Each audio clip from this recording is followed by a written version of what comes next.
जय भगवान श्री कृष्ण जी।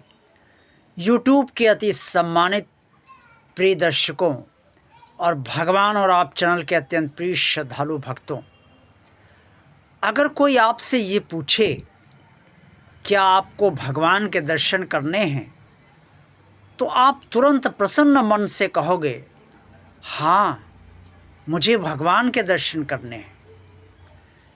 कितना सुंदर सपना होता है कि भगवान के दर्शन मनुष्य को प्राप्त हों, और हर कोई भगवान के दर्शन करना चाहता है। भगवान के दर्शन पाने के लिए भगवान के दर्शनों के योग्य बनना होता है, और इसके लिए पराभक्ति करनी होती है। ये पराभक्ति क्या है और योग्यता भगवान के दर्शनों के लिए कैसे बनती है, और किस तरीके से भगवान के दर्शन होते हैं, भगवान में भक्त समा जाता है, ये सब आज के वीडियो में मैं आपको बहुत विस्तार के साथ बताना चाहता हूँ। प्रिय श्रद्धालु भक्तों, पराभक्ति वो भक्ति है जिसमें भक्त भगवान के भीतर स्थित हो जाता है। और अब आप सोचेंगे कि ये कैसे संभव हो सकता है कि भक्त भगवान के भीतर स्थित हो जाए, और इतना आसान तो नहीं हो सकता है, ये भी आप अवश्य सोचेंगे।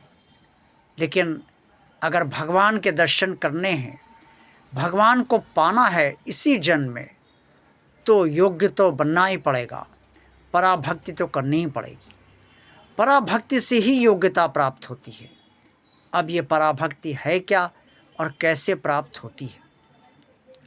पराभक्ति का साधारण भाषा में अर्थ है परम भक्ति, अर्थात वो भक्ति जो भगवान की हो, जो परब्रह्म परमेश्वर की हो, उसी को ही पराभक्ति कहा जाता है। ये पराभक्ति प्राप्त करने के लिए सबसे पहले हमें सात्विक भोजन ही करना चाहिए। रोज़ भोजन करना चाहिए और नियमित भोजन करना चाहिए। ये योग्यताएं जो मैं आपको बता रहा हूँ और आगे भी जो बताऊँगा, ये श्रीमद् भगवद गीता के अध्याय 18 श्लोक 51 से लेकर 55 तक में स्पष्ट तौर पर वर्णित है। सात्विक भोजन के साथ साथ हमें शांत भी रहना चाहिए। शांत हम तभी रह पाएंगे जब हम राग और द्वेष से अपने को धीरे धीरे विमुख करने का प्रयास करेंगे। कोई भी काम अचानक नहीं हो जाता है। संसार में आए हैं तो राग तो उत्पन्न होगा, लिप्तता तो उत्पन्न होगी ही, और लिप्त रहेंगे भी, लेकिन बहुत ज़्यादा लिप्तता उत्पन्न ना हो, ये हर बार प्रयास हमारा होना ही चाहिए। संसार में आए हैं तो किसी से द्वेष उत्पन्न होगा, और उसका कोई ना कोई आधार या कारण भी होगा, लेकिन द्वेष इतना ज़्यादा ना हो कि उस द्वेष में हम अपने को ही भूल जाएं, और अपना जो सात्विक हमारा स्वभाव है वो बदलने लगे या वो ख़त्म होने लगे। इतना द्वेष नहीं होना चाहिए। पराभक्ति प्राप्त करने के लिए हमें एकांत में रहने का अभ्यास करना चाहिए, क्योंकि जब हम एकांत में ही पूजा करते हैं, पाठ करते हैं, मंत्रोच्चार करते हैं, तो ही भगवान में ध्यान हमारा लग पाता है। अगर आसपास शोरगुल है या कोई भी बोल रहा है या वार्तालाप चल रहा है, तो ध्यान हमारा एकाग्र नहीं हो पाता है। पराभक्ति प्राप्त करने के लिए मन की शुद्धता बहुत आवश्यक है, और मन तभी शुद्ध होता है जैसे जैसे हम राग और द्वेष से हटते जाते हैं, विमुख होते जाते हैं, वैसे वैसे ये मन हमारा शुद्ध होने लगता है। मन जितना शुद्ध होगा, हृदय हमारा उतना ही हल्का होता जाता है, और जितने हम हल्के होते जाते हैं उतना ही सरल बनते जाते हैं, और जितना सरल बनते जाते हैं उतना ही हम भगवान से भी जुड़ते जाते हैं। इसके साथ साथ जो पराभक्ति में करते हुए और पराभक्ति में रहते हुए किसी भी व्यक्ति की, यानी कि संसार में किसी भी व्यक्ति की कोई आकांक्षा नहीं करता है और ना ही उसका शोक करता है, ये भी पराभक्ति के लिए बहुत आवश्यक है।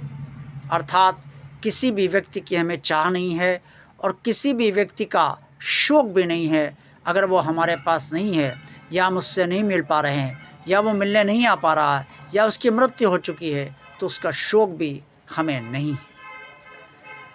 पराभक्ति के लिए हमें परमात्मा में स्थित होना पड़ता है।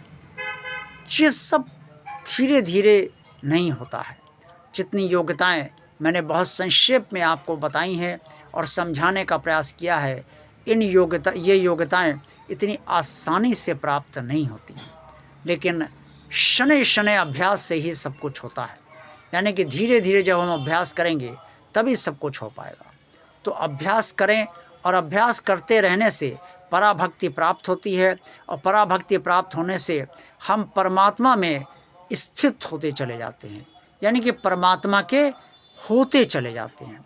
जब हृदय सरल बन गया, मन शुद्ध हो गया, राग और द्वेष से हम विमुख होने लगे, सात्विक भोजन हम कर रहे हैं, उसका प्रभाव हमें शरीर पर पड़ रहा है और इसके साथ साथ सात्विक विचार हमारे अंदर होंगे और हमारा व्यवहार संतुलन से भरा होगा, संसार में बहुत लिप्त नहीं होंगे, किसी भी रिश्ते से बंधे नहीं होंगे, किसी भी प्रकार के बंधन में नहीं होंगे, तो हम भगवान के अंदर ही स्थित होते चले जाएंगे।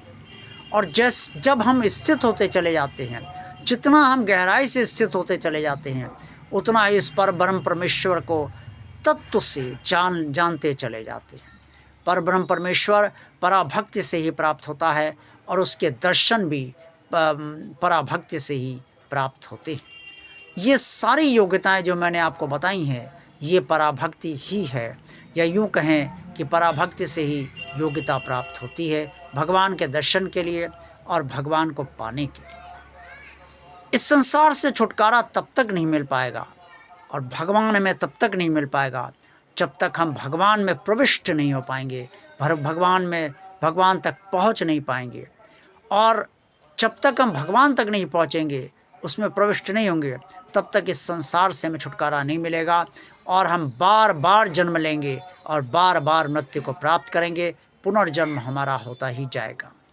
अगर इस पुनर्जन्म को आप सब रोकना चाहते हैं और भगवान के दर्शन पाना चाहते हैं और भगवान में प्रविष्ट होना चाहते हैं, तो पराभक्ति कीजिए, आपको अवश्य ये सब कुछ प्राप्त हो जाएगा।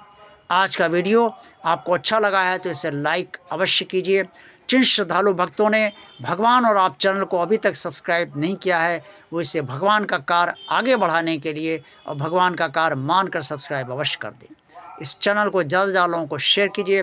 कमेंट्स बॉक्स में आप सब जो कुछ भी कहना चाहें वो अवश्य कहिए। देखते रहिए भगवान और आप चैनल। आप सबका कल्याण हो। जय भगवान श्री कृष्ण जी।